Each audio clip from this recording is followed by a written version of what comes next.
Well, hello, and welcome to another Thursday Night Live. Last one before Christmas. It's was that crept up on us all? It's flying by. So a lot to talk about tonight on the show. Joining us tonight on the stream, we've got Terry, the Madman Estate, was busy coughing his guts up. Terry, how are you, mate? How are you doing? I'm all right. Ready for Christmas now. I'm tired.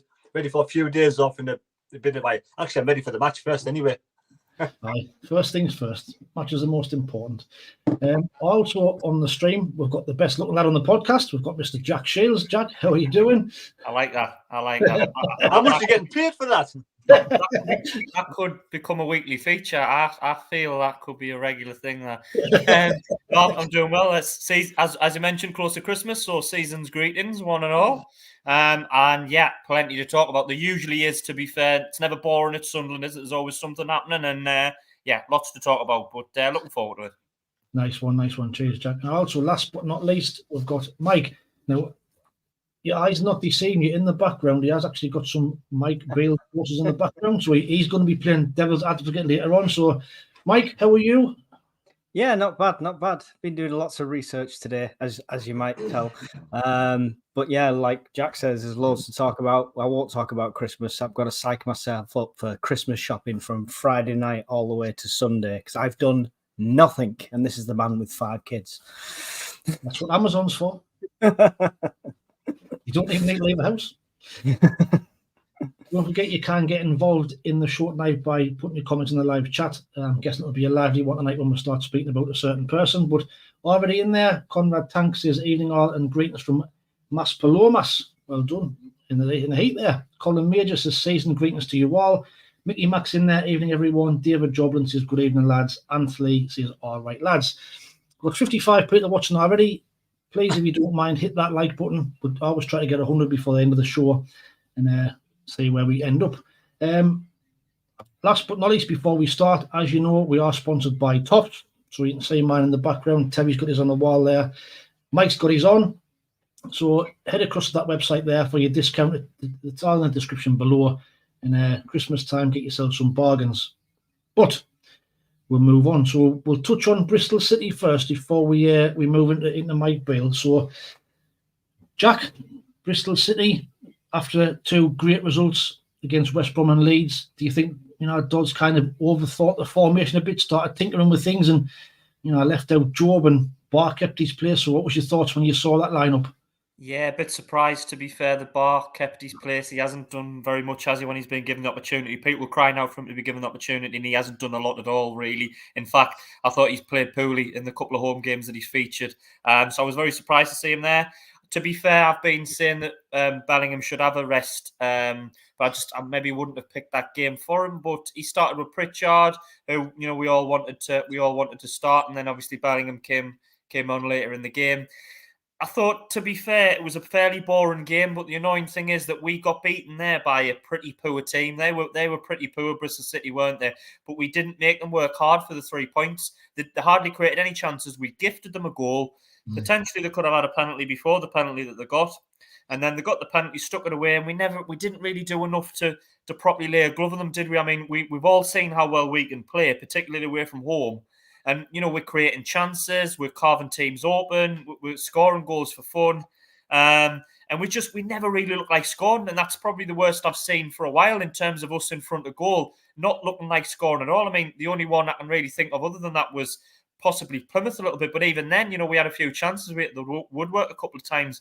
I'm just putting that down to a poor performance. But the annoying thing is, when you get beaten by a pretty good team, you say, well, it was a good game and you lost to a good team. But they were absolutely rank average, and we gifted them a goal and gifted them 3 points. And so it was a bit frustrating, really. I know we got ourselves in a good position by winning those 2 home games, but it was a bit of a disappointing result and disappointing performance all around. What was your thoughts on the formation, Jack? We started off with a bit of a strange one where Jack Clark was simply playing in the middle, Barr was on the left. I didn't get what that was all about. I'm not sure either, to be fair. Who was the furthest forward? Was Clark the furthest forward in that game? Was Pritchard the one that was playing as the striker? I couldn't quite work it out. I mean, I know we've been used to playing without a striker for so long now. You're used to just anybody drifting up and pulling in the hole, aren't you? But whatever we tried, we didn't create much, did we? I barely had a chance. No, exactly right. Mike, what was your thoughts on Bristol? You know, when you're seeing that lineup, and now we've all been saying Job, but Job gets his goal against Leeds, but then leaves him out against Bristol City. Yeah, it was interesting. Obviously, he changed it around to try Bar playing out to the left because Clark was the furthest up front when we started off. That was the formation with Pritchard behind him. Yeah, he said, I think he said, Mike Dodds previously, that he'd planned the next 3, 4, 5 games or something, didn't he? So unless this was just him trying new stuff, but it was a bad game to try it on, and we give away a penalty for the goal, and it was just, other than that, we had plenty of shots, just nothing really majorly threatening, so it was another one of those games. If you looked at the stats on paper, I think we had like nearly 70% possession, so we dominated it in that sense. But I think, to be honest, the lads were thrown in players in positions they're not used to. If you're used to having Clark on that side to offload all the time, then obviously you're going to get stray passes galore going all over the place. So, yeah, a bit of a weird one for me. I couldn't work it out. I mean, Terry, do you think it was a case of you overthought things and thinking a bit too much, and kind of was his undoing? Yeah, it's like, you play against Leeds and the team performs really well, and you got 2 or 3 standout players, and you got Bar who's underperforming, and it's like, how do we fit Bar back into the match for Bristol? That's just changed the whole formation. Let's mix a few players around different places just so we can play a Bar. It's like, why did you need to even play a Bar? It's like overcomplicated things massively. It's like the new Tinkerman, wasn't he? I mean, we got 2 good results. You're thinking, yeah, Dodds is spot on. He's doing a good job. Let's just keep it the way it is. But then you tinker around again, and you move Clark out of position when he's been, our only asset really in so many games down the left-hand side. And then you just fit Bar in. Now, Bar is been underachieving in the last few games, and he's really weak at the moment. He gets brushed off the ball very easily, and I just don't know where he fits in. And if they're playing him just to get him in the shop window to sell him in either one of the transfer windows, and it's really bad policy, to be honest. Jack, you wanted to be in? Yeah, I was just unrelated point, but I just wanted to give a bit of a criticism to two players' performances who I thought had pretty poor games. One was Pierre Ekwa. I thought was absolutely shocking. He gave the ball away so many times. He was wandering around like he wasn't interested. He didn't look particularly fit. He didn't look particularly happy when he was on the ball. He just giving it away constantly. I think he lasted until about 10, 15 minutes before the end. How on earth he didn't get hooked before then, I've got absolutely no idea. I mean, we were 1-0 down, and he brings Awishi on with 10 minutes to go, I think. 50. Why not bring him on earlier? I would rather lost 2-0 and had a real good go at them. And another one was Patterson. I think we've touched on it before, but how many times now was Patterson's kicking going to cost us? I mean, yeah, he wasn't the only one. It was a bit of a mess up between, I think, him and 09 at the back. It might not have been 09. I think it was a bit of an iffy kick out, but how many more times are we going to, say, Patterson's kicking's cost us are playing out from the back? Sometimes, I'm all for playing out. I'm not saying go along every time, but now and again, you need to just get rid of it. And unfortunately, that goal cost us because Bristol City created absolutely nothing, and we've gifted them 3 points out of nowhere from our mistake. And it's not the first time as well. Patterson's kicking was poor against Leeds in midweek, but we got away with it because we won the game. And it's becoming more and more of a problem now, isn't it? And it's costing you goals and costing you points, so that it needs sorting out. That. Yes, but I mean, what Jack said is right. I mean, he needs to go back to basics with that kind of a display of kicking. But Ekwa, I mean, are we playing Ekwa because we don't have anybody else to go in that position? Are we lacking a real good sort of centre mid like that? So are we just hoping he comes back to form? Because he has performed quite well in some games. He just seems to have lost it since that injury. Seems to have lost all of his form completely. And we had the majority of possession, we just can't create it. And we've got strikers on the bench, we just didn't bring them on, to be fair. I mean, what's the point of bringing Miendro on with 10 seconds to go? You clearly see, even Dodds, who's the main coach there, must clearly see the strikers are just not good enough at this moment in time. So we desperately need to go and bring one up in the January window, full stop, because, I mean, 3 of them played during the week and we got beat against Arsenal, didn't we? Yeah, we did. Mike? If your game-changing substitute is an attempt and it's Bradley Dack, then you've got serious issues. That's all I'm saying. Well, that's it, innit? I mean, like Jack's just been saying, you're 1-0 down. and after 60 centimetres, you bring a midfielder on. That just shows the confidence what they've got in the strikers. It just doesn't make sense. It may even be time to say, right, let's play a defender in defence, like Seat, bring him in, and maybe move Loco 9 into centre midfield and see what happens if Ekwar's underperforming that much. And if he thinks that Job needs rests and Aish, is he even the centre mid? He's more of a winger, isn't he? Aye, it's another playing people out of position again. But then with Ekwar, do you think he hasn't been right since he came back from injury? I don't think he had one decent game, but he just seems to, he just, like Jack said, he just looks uninterested, like he's just ambling about, not sprinting. There was loads of times against Bristol City where the players running past him, he just wasn't even running back. So that could be a confidence thing. He could be like, just his head could have gone. I don't know what he's, what's his mental ability like. We're not sure. If that's the case, maybe he needs to drop him to the bench, and we need to find someone to fit in that position, don't we? Really? But I thought his concentration and his awareness didn't look good, because he looked like that they were sort of pressing him, and he wasn't aware that they were there, so he was misplacing passes. He was leaving passes short, and I'm not sure. It was a really strange performance. The only, like I say, even more strange thing for me was that he lasted 80 minutes. I don't know how he managed to last that long. I thought he was playing really poorly, and he is one player that you look at. He is a bit of physicality, a bit of that athleticism in the middle, because through the middle of our team, we're not really strong. I mean, we've got strong players in the wide positions in the fullbacks, but we are missing a spine in the middle. So you sort of hang your hat on him to say, right, it's going to be him. He's going to be the sort of the one in the middle. But if he plays like that in the way he's been playing, and I hope it is just an injury thing, but it's a bit of a concern for me. Do you not think? Sorry, didn't Tony say he was one of those players that needed a slap before he went out sometimes to wake him up? And now Tony's not there. Dodd's too nice to do that.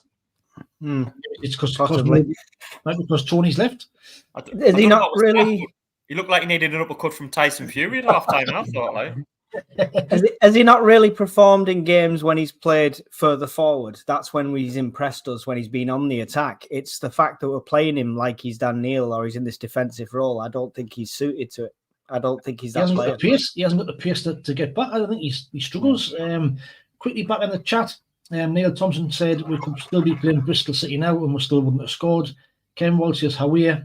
SAS Toy says, Beale will go in my estimations if he can actually get a striker scoring goals. We'll touch on that in a little bit later. Anthony says, spot on, Terry. Dodge is trying to be too clever for his own good. Colin Major says, Wayne, is that the Sunderland board behind you? Well, I didn't say which one's which. Del Boy in the middle there, Christian Speakman. Rodney's probably KLD. So John Nesbitt, one of the Nesbitt brothers, is in there. Good evening, lads, and season's greetings to you, to everyone. Dan Wilkes says, good evening, lads. Do we need to start playing the strikers now? Well, we'll touch on that again because he went up with a selection for Coventry. John Nesbitt says, Wayne, like I said to you yesterday, watch this lad's first day as Trini. He looks the part, professional, and the players looked happy. So it could be a Beale supporter, which we'll touch on a little bit later. But to be fair to him, which we'll touch on, he does start a good game, but that's what the Rangers fans have said about him. Just on Bristol, on Patterson, now we know Patterson seems to be not get criticised as much as what you think he should, Jack. You know, in our chat we said he's escaped the criticism over recent months. When actually, is he overrated? I think it's something in the young lad coming through the academy as well. I think our young lads sometimes get a little bit more leeway. We always talk about how young he is for a goalkeeper, and he is. I know he's had a year and a half in the first team, so I think that excuse is going to start and wear quite thin. But he is probably still developing his game. It's just, I think he has attributes. His reflexes are good. His shot stopping's good. I think, but I think sometimes he could be a bit more commanding as well. I think when there's corners and free kicks coming in, he's a bit reluctant to come off his line. I've noticed it a couple of times when we've got strikers running through. He's sometimes itching for him to come off his line, and he waits a little bit and deliberates. But the main problem is, I've touched on his distribution. His kicking's quite poor, I think, and in a team that's going to put out from the back, you need someone to be able to. I mean, if we're trying this sort of diagonal ball that we're doing to Jack Clark or whoever on the wings, and it's not working, keep it simple as much as you possibly can. I know that's what he tried to do on Saturday, but either keep it short to the nearest player, like 90% of the time you're going to get a nice steady pass, or go long this diagonally and trying to do other things that cost us on Saturday. So hopefully he learns from it. That's the only thing we can hope. It's a strange one. Terry, I mean, do you think he seems at times like he's just so laid back. But having watched the under-21s during the week, I watched Bishop, and to be fair, he doesn't look that good either. So do you think it's because he hasn't got that competition pushing him? He's got no competition, to be fair. I don't rate Bishop one single bit. I've seen him this season a couple of times. He just looks like, we need to really invest in a second striker, maybe someone with a bit more experience, someone who's maybe. I know that the club don't want to invest in anybody who's plateaued or anybody who's on the downward spiral. But if anybody you're going to bring into the club to be in that position, it's got to be a keeper with the experience, because they do last. They've got a longer shelf life than a lot of other positions, so they could have 10 more years than a normal player, because they do last a long time. But that is what we need: someone to really kick them up the backside and say, "Look, you've got to fight for your position." Give a bit of an edge or something. Because at the moment, we've had no one last year. Bass wasn't very good. No. And we got this one in again, Bishop. I know he's a young lad, but still, again, it just doesn't seem to cut the mustard to me. Like, no, I watched him during the week. Say he got beat on his near post for one of the Arsenal goals. It was a terrible goal to concede. It went straight through him. So, Mike, I don't know if you've seen much of Bishop, but what's your thoughts on Patterson? Do you think he's overrated, or is he just look too relaxed for his own good? I think, it was it the new contract syndrome thing. So, but it's one of those where if he's not got that competition for place, it is, whether he's intentional or unintentional, he's going to be a bit more relaxed about the situation, isn't he? So I think he's good. He's got the ability. He's seen what keepers from Sunderland go on to, like the likes of Pickford going on to that international level. So I don't think he'll ever stop trying, but he does need that competition for place, definitely. To me, he seems to have leveled out a little bit. Yes, Terry?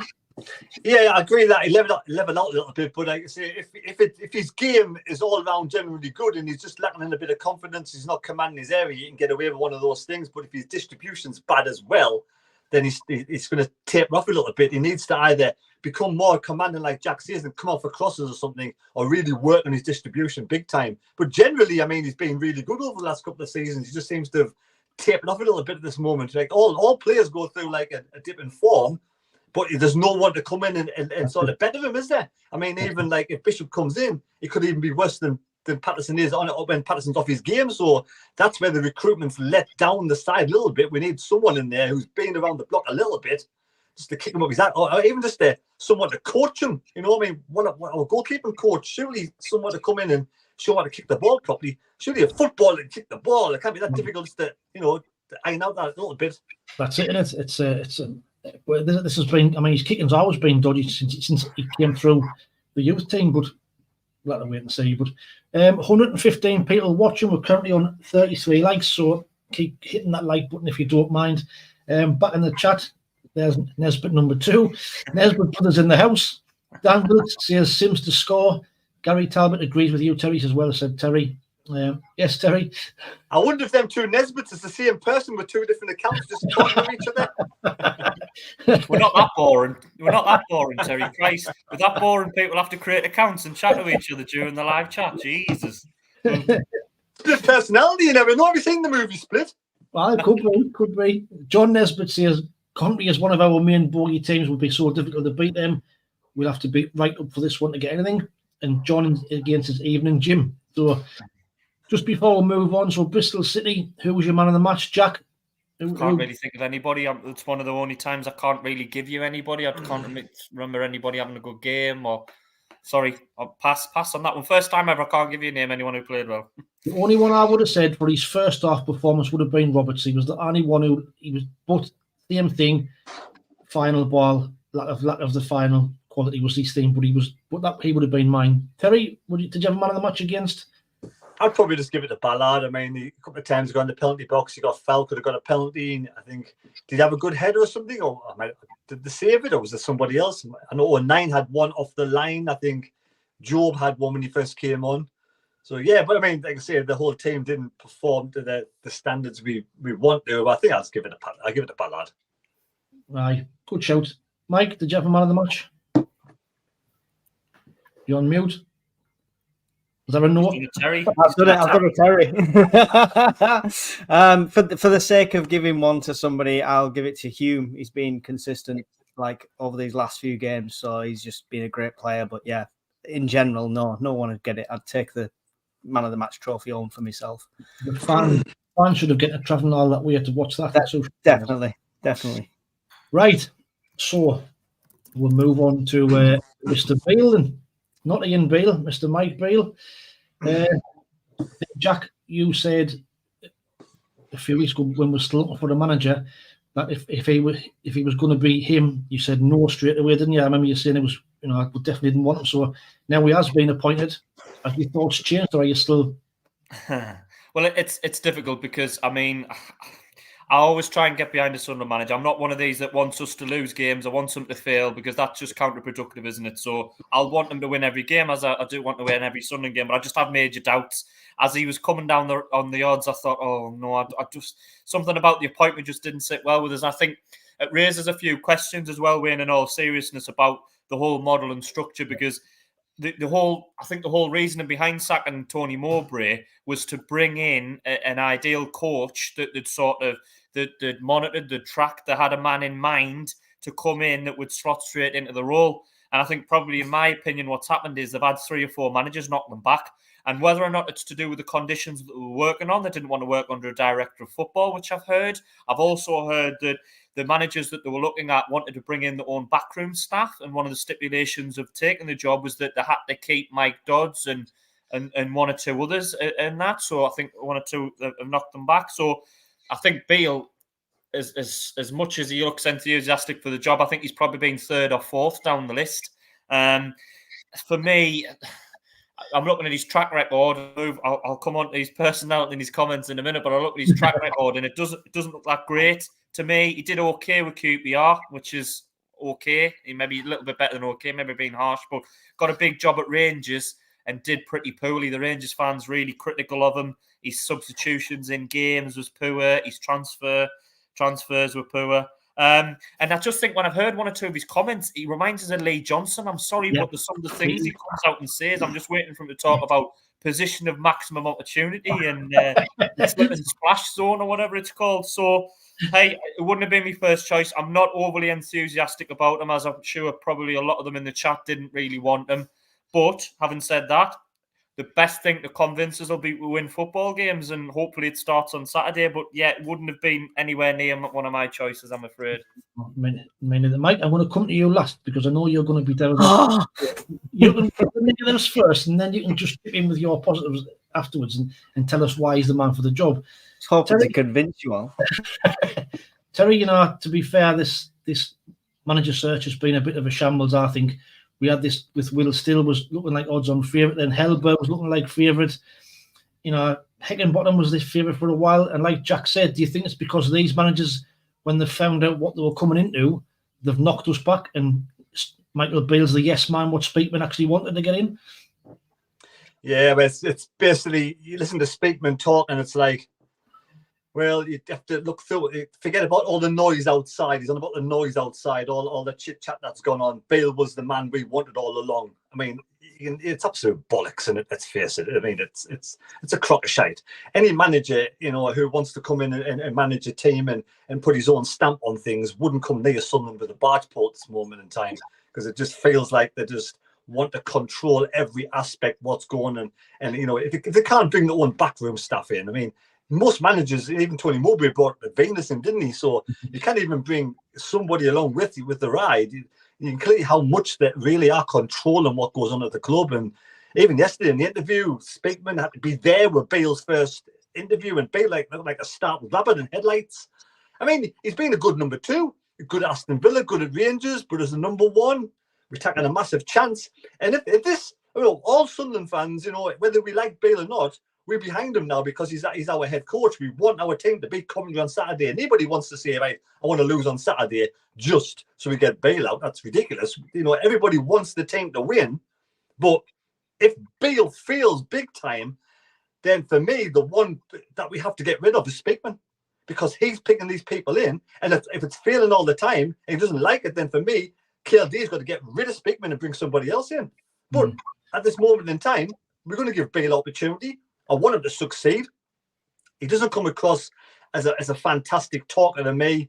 He looks nervous. It looks like he's just been plucked out and just put into a job he wasn't sure about, and just that's your job now. He's like, oh shit, this is my job. So we'll see what happens. We'll see what happens. We wish him all the best. I'm going to get behind him. I suppose it's easy, you know, and there's not much we can do about it. But so, Mike, you know, right, go on then. Let's get me notes. The case for the defence, presented by. He's opened his Christmas present early. Case for the defence. So my biggest problem, okay, so I mean, I'm sure everyone on here in the chat already follows Wayne on his channel. He did a video and he was addressing the Rangers comments. And I think the Rangers fans are delusional, generally. I think they've got some sort of small man syndrome, thinking they're a much bigger club than they actually were at the time. When he came in as assistant manager, they were losing 9 and drawing 10 in a season, yeah? And he came in as the assistant manager. They built that up and they had one good season where they lost no games in 2021. When he was there, he only lost 3 games in one season and 4 games in another. That's over 2 seasons. He didn't just lose 8 in a season. That was over 2 seasons. Yeah, he did quite well there. His win ratio is better than most of the managers they had before that. So his actually record at Rangers was quite good. Which was surprising. I think Terry touched on before when he went with Gerrard over to Villa as well. They were on a 5-game losing streak at the time. And when them two came in as a partnership, they did that. And let's remember, one of the Rangers' biggest problem with Beale was him signing old players and has-been players or players that were no good or complete flops. Let's be honest. How much say is he going to have in signing players at Sunderland? He's not, is he? So we're looking at his coaching ability and what he can do with the team. And I think as being skeptical of him before, didn't want him before, I was all for Will still. But looking at the stats, I think he's a good choice now. And I think he's a better choice than some of the ones we were looking at, like the Swedish lad, Babel, whatever, you know. So for me, I'm going to back him 100%. I think he's got what it takes, but whether the club system of how we work with a sporting director that we're all a bit iffy on, if he brings the right players in, that's going to make the difference, make or break. So here's a question for you then. Coventry at 2 o'clock, the team lineup, Bradley Dax playing centre forward. What are you saying then? I'm going to go and get rid of this and go and get my FC United of Manchester talk instead. Terry? I think there's more chance of like me winning the lottery than Dax starting on Saturday, put it that way. But another thing is we haven't beaten Coventry since 2007. So if Beale walks in the job and we beat Coventry on Saturday, then it's a good start, isn't it? Well, that's it. Here's a question. How Dodds has been promoted within as well. So, and he said he's already planned for the next 5 games. So the question is, will Beale be in charge at this game? Will he do his own changes or will he just take Dodds' plan for now? Well, my issue is, right, if Bar starts, then Bale's just as bad because there's no way Bale can look at the last 2 games and say, right, Bar starts. No way. So we'll see what happens on Saturday. We'll see what happens on Saturday. I think Beale will definitely be looking to Dodds to try and get a flavour of the side. I mean, he's seen them in training, but you'd be stupid enough if you're coming into a managerial position, you'd be stupid enough to look at the assistant and ignore what he says. So he will be featuring. I mean, obviously Beale will have the last say, but you'd like to think that a lot of the stuff that Dodds gives him in terms of information about how they played and the players and everything and style and tactics, you'd like to think he'd be open enough to taking that on board and use it. Might not be the final decision. Obviously, he has the final say, but you'd like to think, because, I mean, Dodds has been here a while. He'll know the players at the minute far better than Beale will. Do you know what I mean? So you think it'd be a majority of the same thing, but there'd be 1 or 2 tweaks you would hope of his own sort of, changing. Well, you would think so. Well, 133 people watching on 55 likes. Keep hitting the like button, please. Back in the chat, DJ Sizzler watching says, evening boys, our strikers were left out of our Christmas party in Amsterdam because they couldn't score there as well. He also says, I didn't want Beale. Having looked into his background, I'll give him a chance, but if he fails, Speakman has to take the blame, like what you were saying, Terry.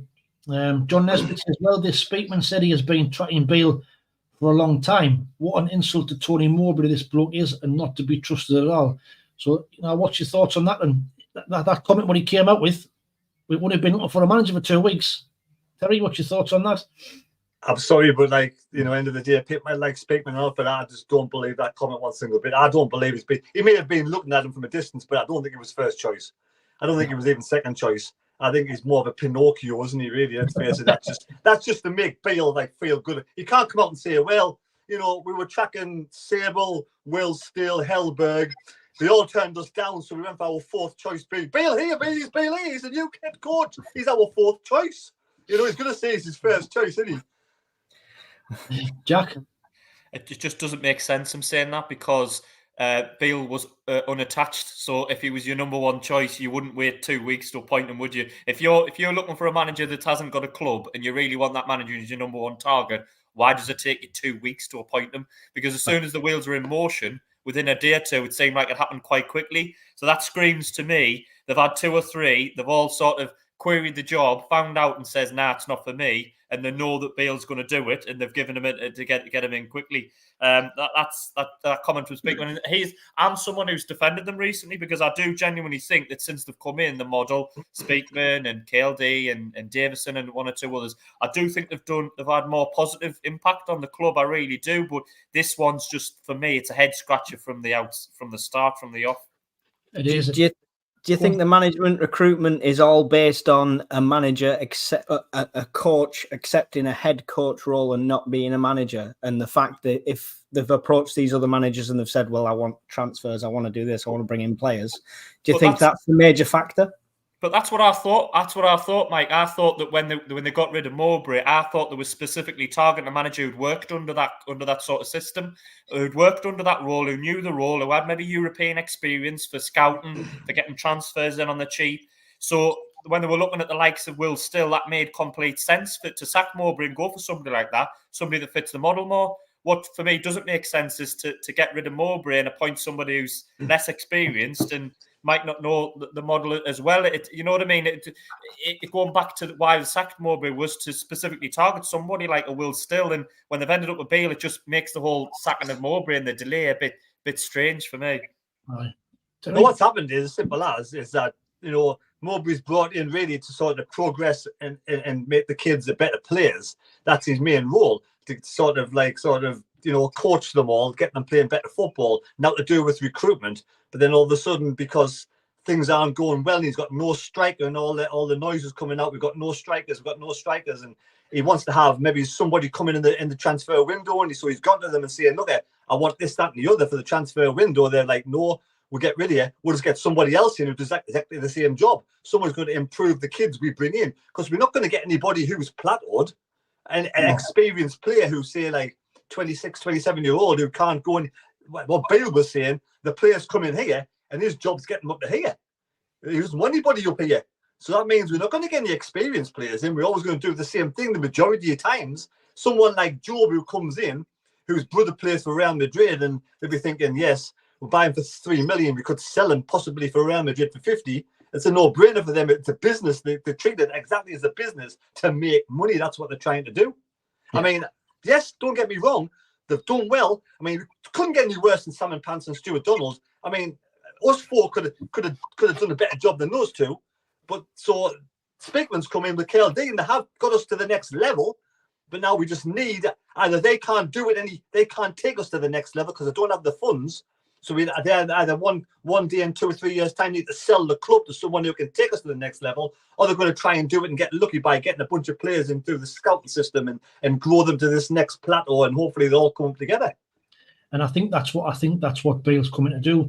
I mean, his comments, if you've seen his presser yesterday, was kind of saying it, at Rangers he was pulled in all directions. He went in there as a coach, ended up being a manager, and it wasn't really what he wanted to do. And Jim's in there. Beale did okay at Rangers with Gerrard, and then at Villa, both times he was just a coach. The Villa performance dropped when he left. So just let's see how we go. So, just have to wait and see, I suppose. But David Harris is disagreeing. He says he didn't look like a rabbit in the headlights at all. He spoke really well. We just need to be balanced. Robert McGregor says Dewey away in January. We'll touch on that in a little bit later. Ian Banks says, given the time it took to appoint Beale, I think we can all agree he wasn't on the original shortlist. It's just more of Speakman's bullshit. Yeah. David, Dewey needs game time that can play. Alan Rowland says more like sporting dictator.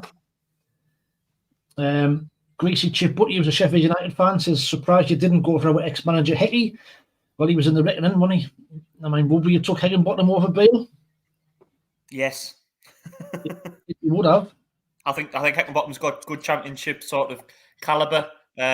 My issue, which was what I was chatting to the Sheffield United fan, was would he have worked under the model? And I think he seems to be saying, yeah, he's used to it. So, I mean, like I said, they made the decision. I think I don't have a problem with the model. I slightly disagree with Terry. I think the model can work. I think the model of signing players on the cheap and developing them and making a success of it and selling on for the money can work, but you live and die by your recruitment. And it's not just your recruitment of your players that you bring in, it's your recruitment of your staff to work within the model, don't you? So Speakman, I think he's been more hit than miss. So I think he's done more good to the club than he's been negative. But I know what Terry means. I think if he does start having a negative impact and getting things wrong, and we are, making bad decisions, and he's at the forefront of it, then get rid of him. Do you know what I mean? Nobody should have a hold over our club if they're not performing. There'll be plenty of directors of football out there that would love to jump at a chance of a club at Sunderland's level. So it's like anything. If a manager's not working, you get rid of him. You can do the same with the director of football. Yeah, good shout. Good shout. Kevin L in the chat, I can't understand the negativity against Speakman. What has he done wrong since he got here, other than getting us promoted? And in the playoffs, other clubs like Bristol City would swap places. So, Terry, what would you say to Kevin L? Like I said before, so far so good. We are getting us to the next level. I just under the model, I can't see us going any further up than maybe his playoffs at this moment. I just can't see it unless we change what we're doing and actually bringing some experienced players along the way. And I don't like someone having full. I'd rather someone bring in a coach and let them bring in maybe one or two backroom staff themselves and actually run the football and pick their own teams or whatever. I just think there's too much control with Speakman. That could go too far the wrong way for me. It needs to be a fine balance. But yes, he has done more good than bad at this moment in time. But this season, we should have really progressed more than last season. Now that the proof's going to be in the pudding at the end of the season, clearly, and what happens in the January transfer window. I thought we were led to believe that we were going to spend some of the money we got from the likes of Lahaji, Gooch, and Ross Stewart. Now, what we were saying last night, I just kind of think we're not going to spend much at all in the January transfer window. And Bale's come in to try and progress these four strikers we've got. I think Speakman believes one of these four strikers will come good. So we'll see what happens there. I hope he's right. I hope he's right. I hope he's right. I hope we start winning every game between now and the end of the season. I want the team to succeed. I want Speakman to succeed. I want Bale to succeed. I want a winning football team.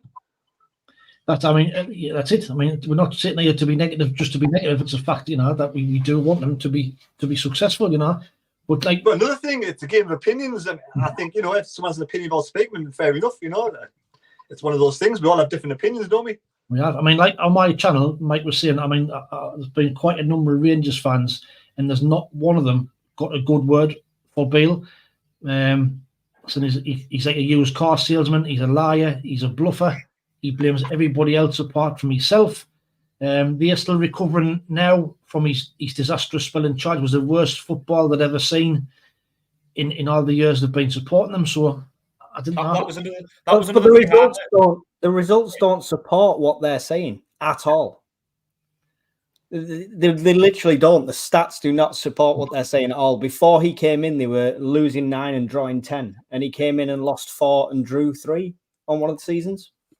Well, that's another thing I was going to bring up, though, about the style of play, because I've heard a few people say that his style of play isn't great to watch. He doesn't really have any tactical awareness and anything, and a lot of it is long ball and physical. I'm not sure how will that match with ours, because we're a team that likes to get in behind and play it quickly and counter-attack and get it wide and give it to the talented players. We're not really a physical team or a direct team. In fact, I think we're one of the least, if not the least, direct team in the Championship, and it causes problems at times. So will he impact? Will he sort of put his tactic on our team, or will he sort of have to adapt to us? One other thing that I didn't really like as well, just chasing his details down on the internet, and what he said was, in October 22, Beale was approached by Wolverhampton Wanderers to be their new manager, but turned them down. Upon turning them down, he said, "Integrity is a real big thing for me. You don't give it back. You don't give it to receive it back. But there are times when you're put in a position and you have to stand by your principles. And 28th of November, Beale accepted a position to leave QPR and manage Scottish side Rangers. So it didn't take too long to change his mind. So I know all managers do that, but yeah, I'll leave it at that. I think I've given him enough hammering for now. So, Mike, are you still standing behind? Do you think he's going to be a success? I am. I think all the hearsay and what Rangers fans are saying are wrong. That the stats are right. He did worse at QPR than he did at Rangers. 9 losses, 9 wins. You just literally just look at the stats. And people were saying before we got it, he's lost 8 times at Rangers. How can you do that at a top club? But I'm sure they were thinking that was one season. That wasn't. That was over 2 seasons. One of those games wasn't in the league. You know what I mean? So he lost 7 times. And to be fair, wasn't he managing against Ange Postecoglou, who's Celtic and all, who would just win every week, wouldn't they?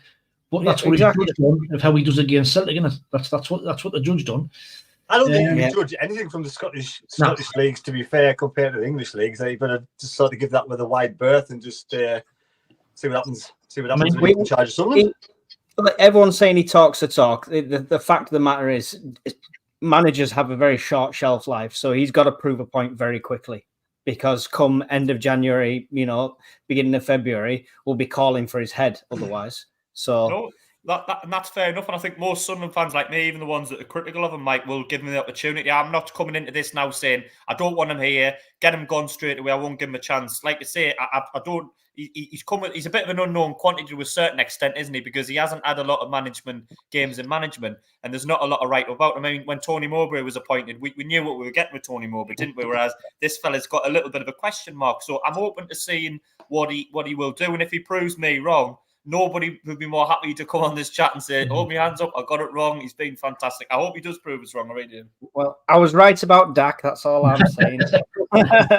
The thing is, as well, I tell you, one of the best tweets I saw was everyone's calling for a big name manager to Sunderland. And then they put a picture up saying, well, that's been successful in the past. And it's a picture of David Moyes. We've had that, Martin. We've had that in the past, haven't we, where we've had the big name managers that hasn't worked. Exactly. 164 people watching, 69 likes. So go on, see if we can get to that 100 before the end of the show. Back in the chat, Jim Nesbitt says the Farrelly rumours soured the relationship. Tony Mowbray knew the intent to replace him with a younger coach, so decided to apportion blame instead of taking it himself. Criticism accelerated his dismissal. Anthony says Beale won't last until the end of the season. I always support a new manager, but not this guy. And John Nesbitt again says Rangers were on a downward spiral under Gerrard. Players moved on their problem at Rangers in their neighbours. They are just a better team, so I think he was in the firing line. Well, like I say, we'll have to wait and see. I mean, in his press comments yesterday, Nick Barnes did a one with him after his press comments, and he kind of asked him about the Sunderland fans feel it's an underwhelming appointment, and he did say he would have had to have been living on the moon not to have heard what the Sunderland fans have been saying, and he's out to prove a point. He's now come in and got a point to prove, hasn't he? But like what they were saying, he's coming into a side who were not struggling, who were 3 points outside the playoffs. So he said that he's what he's saying in training, he's gonna likes what he's saying. We're gonna play the same style, but just put his own slight tweaks on things. So. Terry? How many games we lost this season already, and it's not even Christmas? I think we've lost almost as many we lost all last season. But I think another thing that it might go against him a little bit as well. We weren't really clamouring to get the last manager out, were we? Do you know what I mean? It's not like the manager was absolutely getting hammered from the terraces, because when you're hating a manager and the manager's really badly struggling, you want them gone. To a certain extent, you'll take anybody, won't you? You're hopeful of a new manager and a new manager coming in and doing a fresh change, won't you? New start. A lot of people didn't want Tony Mowbray to go, and from the outside, I mean, a lot of people, sort of neutrals on social media, were saying really harsh sacking of Tony Mowbray. They couldn't get their head around it, and it makes it even more bit strange when we've appointed who we've appointed. So I think that's probably goes against him as well. The fact that a lot of Sunderland fans did like Tony Mowbray, and not many really wanted him gone. There was some wanted him gone, but not many people really wanted him out. And he's come in already, and he's got a little bit to live up to, hasn't he? Really. Aye, he has. And that, like you say, that's going to go against him, because on Saturday, if Coventry score the first goal straight away, it's going to be his fault. You can say that. So Mike's just put a comment there. Rangers improved under Gerrard. 2 seasons before, lost 9, 10, lost 9, drew 5. Gerrard lost 5 and lost 4. So his record, yeah.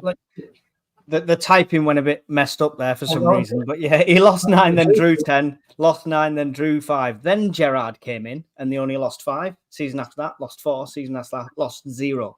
To me, that sounds like an improvement. I don't know about anyone else. He has got the best win percentage of any Rangers manager for years. So like you see, it's a kind of a contradiction on his stats. Sure, he's a great manager. The fans say something different. So again, we'll just have to wait and see. I don't see things changing too much. And like Terry said, the proof will be in the pudding on Saturday when we say the team. If it's the same team, then we're not Speakman's picking the team. Easy as. So on to Coventry, Terry. I think you said at the start we haven't beaten since 2007. So a difficult game. I know they're on a doubt that haven't been at the best this season. But what's your thoughts? Well, they're in better form than Sunderland at this moment in time. Put it this way: I was looking at the last 6 games, and we're 16th in the table, and Coventry are 4th. So they actually have only lost 1 and 7. So they're coming into this game much better form than we are, and we haven't beaten them since 2007. So it would be a real big scalp if we could get this win. Our home form is much better than it has been. Coventry, they've got Ellis Sims when he scored 2 goals in 22. Probably one of their players has been underperforming this season. And the amount of money they spent in the transfer window in the summer, they'd be expecting to do a lot better than they have been. Because they were in the playoffs last season, you think they'll maybe kick on this season, but they haven't.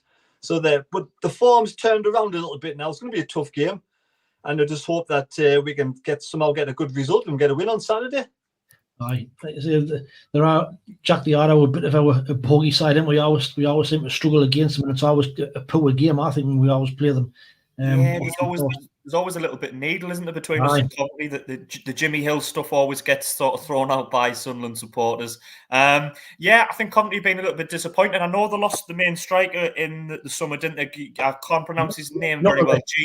There we go. Hit that lad. He was a top player at championship level. He was someone that I think I said on the podcast last year, he would be the only striker I would swap Ross Stewart for, Gyökeres, because I thought he was top notch, and he's moved on, and I think they are really missing him. I know they've got a lot of money from him, and Terry said they have spent quite a lot of it in the summer. I know they spent, was it 7 million on Ellis Sims, which I thought was a little bit steep, but they are picking up. So I think Coventry are probably going to be a team that are pushing for the playoffs come the end of the season, in my opinion. I think the bad start that they've had is a bit of a false position. I look at Coventry and firmly think they're going to be top 8, top 10, pushing the same as we are. So it is going to be a really hard game.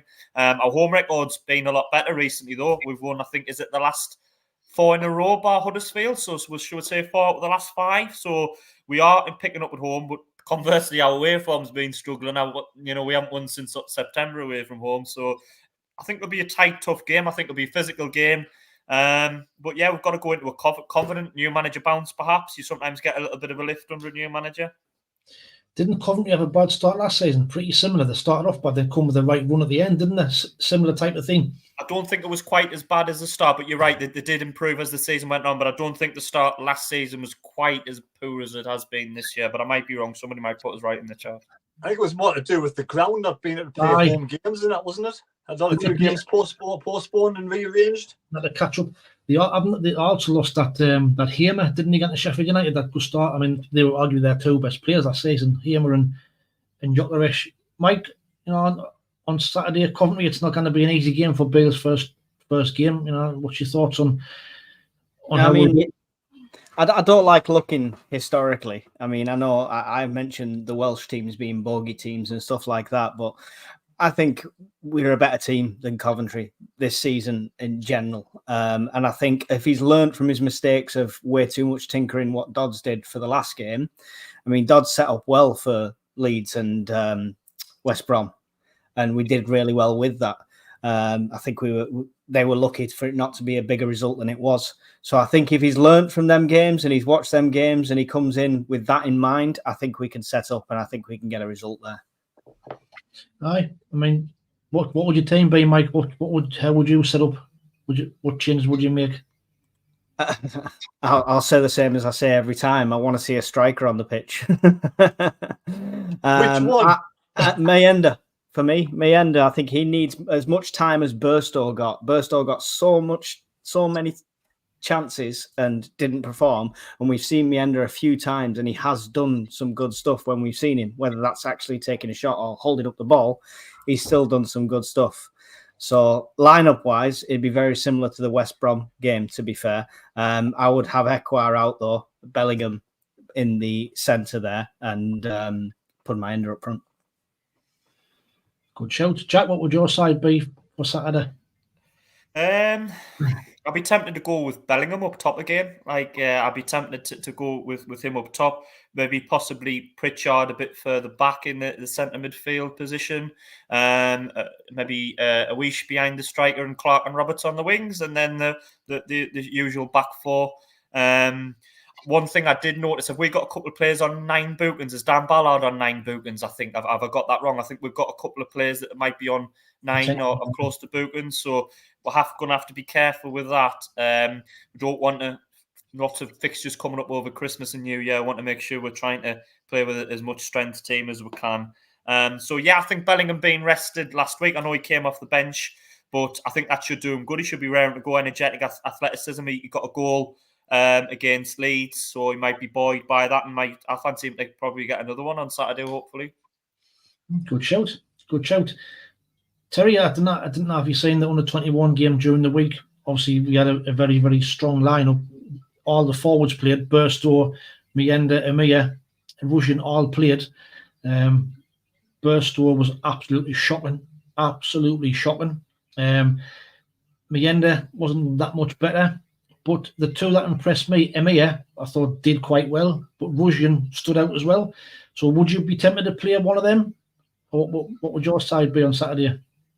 I kind of thought Russian was just about starting to get a bit of form before he got injured, didn't he? I mean, he hit the post and he was getting a bit more service, and I'd be tempted to, possibly start with Russian. But I mean, I do like the way Joe puts the ball in the back of the net. He seems to have an eye for goal, doesn't he? So again, I know he's been. They were playing 4-1-4-1 at some point where Ekwar's that holding.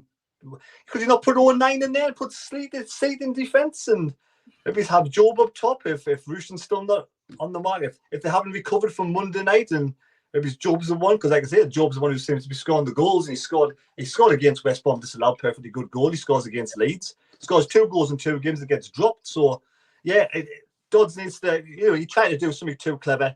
Go back to basics. Go back to what he did against Leeds. I haven't got a problem with not being so over-attacking. I mean, against Leeds, we still created the majority of opportunities. We had better chances. And I think Coventry will come with the same sort of game plan. They'll come and sit back and defend. I think they'll come and try and get a goal. I think we'll be able to sort of do a bit more counter-attacking style football, which hopefully will suit us better. So, yeah, I definitely keep Pritchard in the side, though, because he's been playing well. But it's whether... I think I'd probably start Job over the likes of any of the strikers at the moment, because until we get a bit of confidence in the strikers, and it's one of those catch-22s, isn't it? They don't get confidence, that's to play. But out of all the players we've got against Coventry as well, who are in better form than us, I think I'd rather not risk playing a striker just yet, and probably put Job up top, mate. I think I'd have Job in place of Ekwar and probably play Russian. But Jack, I'd be happy with that as well. Either way.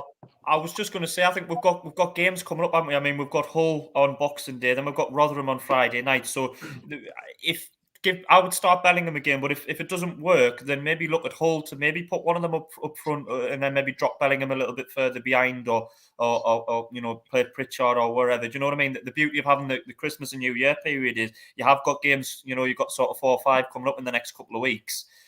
So you have an opportunity to maybe try a couple of things. So I would do Bellingham, and then if it doesn't work, then maybe try. I would probably lean towards Rushan, because I think Rushan has done well when he's come on. Meander did look okay, but yeah, he looks more physical and athletic. But I don't know if he's the goal threat that Rushan is. Rushan maybe looks a little bit sharper in front of goal for me, and that's what strikers are there to do at the end of the day: put the ball in the net. So. And certainly, if it's not working, don't leave 30 seconds before the interchange it. I mean, get a striker on with 30 minutes to go. Simple as, if it's not working. Right, I would go. Back in the chat, DJ Sizzler Watson says we've won more games at home than we won all last season at home, which is a good point. Jim Nesbitt says SAFC sacking a manager when they're doing okay instead of being crap. Must be some sign of progress. Conrad Tansey fully supports Beale. he could be a pleasant surprise since people dislike him beforehand. John Ruddick says Speakman thinks Miyenda will come good. Mike says he thinks Miyenda will come good as well. David said Nick Barnes said a few things about Speakman last night. Kevin L says if we sold Ross earlier and had bought Sims for 6 million, would we be happy with how many he scored for Coventry? Well, probably not. No. I think Jack said there was a few eyebrows raised when Coventry paid that much for him. But and Jeff says get behind him. How are you? So we'll certainly get behind him. So score predictions, and Mike's score prediction for Saturday. 2-0 win. Nice one. Jack? Well, we've had a few narrow home wins recently, haven't we? And I think I'm going to go for another one. I think we're due a win against Coventry, as Terry's touched on. I think we've only beaten them 2 or 3 times since the turn of the millennium. So we're due one. I'm going to go 1-0. 1-0 Sunderland, same as Leeds. Yeah, clean sheet as well. Terry? Yeah, I think it'll be. I just don't think we keep any clean sheets. I'm going to go for a 2-1 win. Yeah, I've gone for a 2-1 as well. I think we'll just sneak it out. Like I say, if we start off fast, which I think we will, based on what he's been saying, then I think we will start fast and try and get an early one. I just don't think teams can sort of defend that well against Job in the box for whatever reason. I don't know if it's his physicality, his height. He seems to just he has an eye for getting in the right place. It's like kind of how you want a striker to be in the right position in the penalty box, and Job seems to do that a lot. Aye, he does. And I think that's what Dodge said about him. He looks like he can play a number 9 if he hasn't really got his settled position yet. He can play anywhere across that middle and up top as well. So he's clever. He is clever. Can I just touch on the Hull game as well? I know we're sort of coming towards the end, but I think Hull's going to be a really hard game on Boxing Day. They're flying at the minute, aren't they? They're doing a lot better than expected. They've got Liam Rosenior, son of Leroy Rosenior. He's really finding his footing in management, so that's going to be a really hard game. So if we can come out with something like even 3 points off, if we can get 4 points on the next 2, that's brilliant. But even if we win 1 and lose 1 out of the next 2, I'll be pretty satisfied with that, because I'm hoping to go to Rotherham and win. So if we can get a win, and even a win and a loss wouldn't be the end of the world as long as we beat Rotherham. So yeah, just wanted to mention that, because we're probably not going to get much of a chance to touch on it. I was going to touch on it. I know we have a way, but that home game against Hull last season was bizarre, wasn't it? Oh, on Hull as well. I mean, good for us. They've just signed Billy Sharp. Apparently, he's just signed for them. He's going to be there from the 1st of January. So at least he can't play against us, which is a good thing, because we know what would have happened. But Billy Sharp, would you have took him? Experience? Nah, I don't think he would have worked with us, to be fair. We want to press from the front and we want to play intricate football and get him behind. Billy Sharp's a good championship striker, but I think he's, shall we say, to put it politely, his best days are behind him, shall we say. I'll put it as nicely as I can. He wouldn't have even come on our radar. Back in the chat, Jim Nesbitt, Greg Patwell says, bring back Bennett, definitely will be better than Barr. Well, on that then, in the last couple of minutes, we'll get score predictions for Hull. So, Jack, give us a score prediction for Hull. I'd love to say that I think we're going to get a win or even a point, but I think, sadly, I don't like predicting losses, but I think Hull are in a good run of form, so I think it's going to be 2-0 Hull. I'm sorry, I know I'm going to get pelters for that. That's just honest opinion. Terry, score prediction for Hull? Yeah, I think we'll get a 1-1 draw. A 1-1 draw, not yet. With 4 points in his first 2 games. That'll be can he start to shut the fans up, wouldn't it? Mike? 3-1, Sunderland win. Yeah. Beale storming forward, everyone ordering posters from Mike. That's what you've had, Mike. 2 pints of Beale. 2 pints of Beale, that's what more like Ian Beale. I don't know. I'm going to go for a draw as well. I'm going to go 2-2. I think, like you say, it's going to be a tough game. But just that comment in the chat there about Bennett, there's been some comments that's come out about Bennett saying he's not happy with how he's being treated. So, now whether you've seen them, if anybody's seen, just jump in, if anybody's seen them comments, but what's your thoughts on that? He possibly gone out on loan in January and he's not happy. Well, I've seen that. Something yesterday, him and Jack Clark had the arms around each other, having a bit of a laugh in that. So he seems quite happy in training. I think he was injured for a few weeks again, but I'm not quite sure whether you know, he probably wants obviously to be on the bench, and he obviously wants to get more game time, whatever. And you know, he might come good under Beale's tuition, and he might get I reckon he might be on the bench on Saturday. Good shout, Jack. You don't know. You're not sure what to read into things. Sometimes you hear things and you're not sure whether it's true or not. I think surely he understands the role he's playing, though. You know, it is a young squad, but he is more likely to be used as a very fleeting squad player. So I think if he isn't happy with that, then the option is to go on loan. So you can't be not happy that you're not playing, and then not happy that the club's going to send you on loan as well. You have to be one or the other. Do you know what I mean? If you're itching to go and play football, then take a loan move to League One team or whatever, and then you never know. You might find your feet and start playing well, and then come into first team fold. So, but I don't think that. I'm not sure there's much in it. To be fair, I'm not sure there's much in that story. I think a stint in League One team a world ago to get him a run of games under his belt. Mike, what's your thoughts on Benetti? Do you think I liked him as a player when we have seen him. I hope it's maybe something political with Mowbray beforehand or something like that, but I don't know. We'll see. You get new manager syndrome, don't you? Which is not just some random lucky results. It's the fact that all these players have a new manager coming in and they want to impress him. So hopefully he does enough in training to get himself some game time and see what he can do. Other than that, as a player, you'd want to be sent out on loan because you want to be getting game time. So, aye. Terry? Yeah, I heard a rumor as well that Mike's getting a tattoo say "Believe in Beale" at some point. Is that right for Christmas? He's a believer. He's a believer. Believer, I like it. Believer. Oh, what are we end the show? If I get 10,000 subs by Christmas, I'll get that tattoo. You